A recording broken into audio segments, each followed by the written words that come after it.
needs. They get people that are sick. And they say to them, well, you know, sow a seed and get a miracle. You want to make you want to sow some money, sow a seed and get a miracle. So you want this, you're suffering, you're in pain, send that donation. Make that donation as a token of your faith. Jesus never taught that, and the apostles never taught that. Nowhere in the Bible did Jesus ever charge for healing. We was talking about that last night when Joyce's sister and friends came round. So John 10:12, because he is a hireling, not the shepherd, whose own sheep are not, seeth the wolf coming, and leaveth the sheep and fleeth. The wolf catcheth them and scattereth the sheep. Now notice how David was very different. David was a shepherd, a natural shepherd. When he saw a bear come and a lion come, he didn't let the bear or the lion take one single sheep. He put himself in front of the sheep and took on the bear and the lion.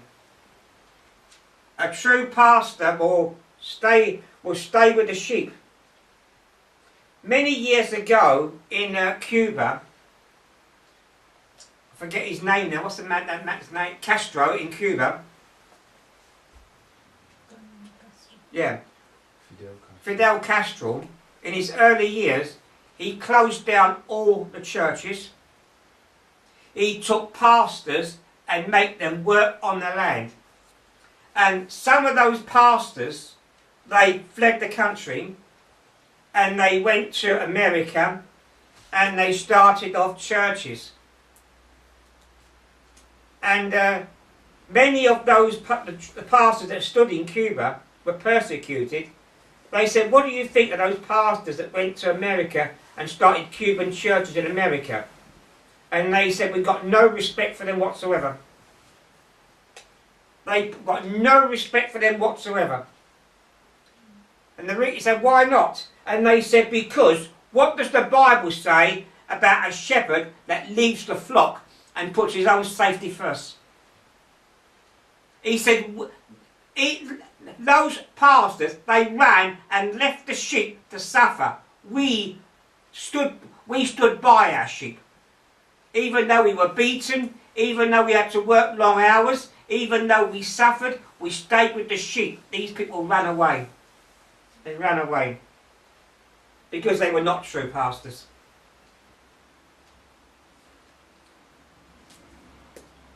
A hireling is someone who is motivated by money.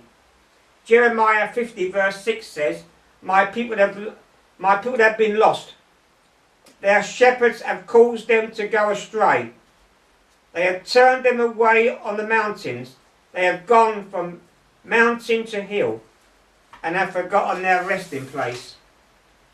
And Isaiah talks about the false shepherds, false pastors.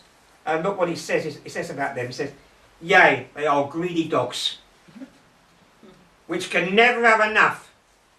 They are shepherds that cannot understand.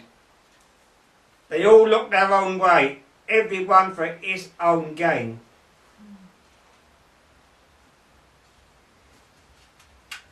Now, there are also false teachers.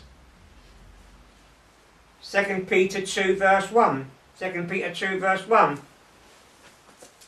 For there were false prophets also among the people, even as there shall be false teachers among you, who privily shall bring in damnable heresy.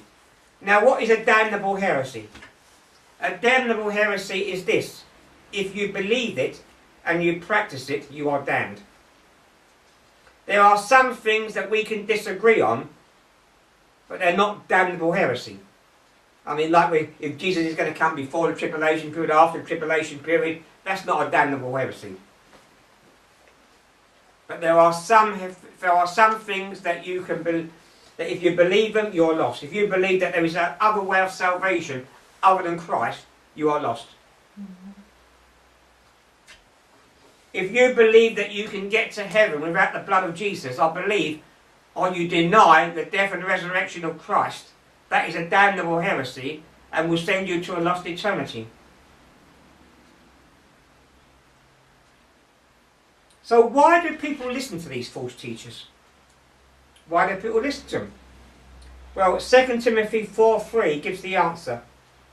For the time will come when they will not endure sound doctrine, but after their own lusts they heap to themselves teachers having itching ears.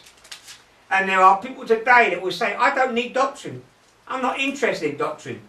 Just let me go to a church where they have lots of emotion and I can jump up and down and make a lot of noise, and don't give me too much preaching.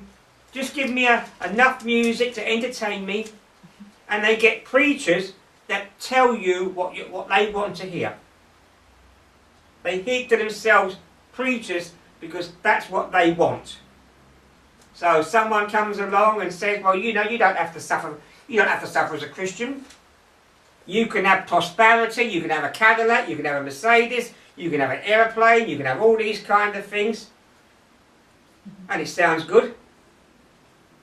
You can live any way you like and still be a Christian. Once you go to church on Sunday, it doesn't matter how you live. People just love that kind of teaching. So there is a counterfeit ministry. The devil doesn't invent anything. He only counterfeits. And wherever there is a genuine, there is a counterfeit. You remember when Moses went down to Egypt, under the genuine power of God, he threw his rod on the floor and it turned into a serpent. What did Pharaoh's magicians do? Exactly the same thing. But notice, the genuine came before the counterfeit. And then Moses, by the genuine power of God, turned water into blood. Pharaoh's magician said, we can do that. But notice what they couldn't do. They could only copy, but they couldn't reverse. They couldn't reverse what God has done. I mean, and it's laughable really, because Moses came down, pronounced judgment, and frogs came on the land. The situation was pretty bad. Water had been turned into blood, frogs on the land, and Pharaoh's magician said, we can do that.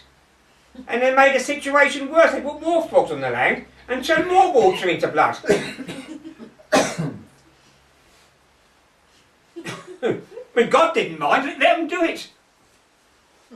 I mean, quite frankly, if I've got a curse on me, I don't need someone to come along and say, hey, yeah, I can do a curse like that on you.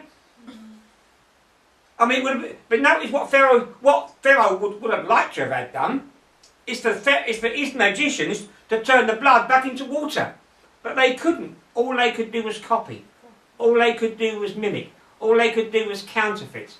Because the devil doesn't invent anything. He's a counterfeiter. Counterfeiters don't invent money. They only counterfeit money when it's made. Counterfeiters don't invent jewellery. They only counterfeit it when it's made. They copy somebody else's work and make it of a lesser value. And that is what the church is, that is what is happening in many places today. There are counterfeit pastors. There are counterfeit evangelists. There are counterfeit churches. And they are deceiving people.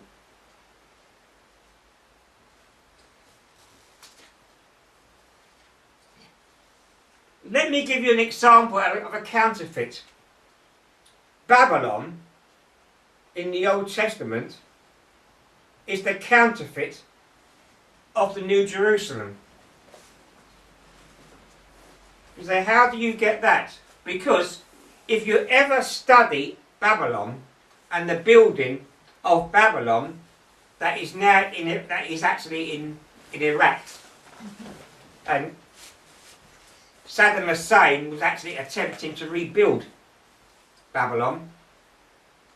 In fact, he had his name on it to rebuild Babylon. But actually Babylon was built on a square.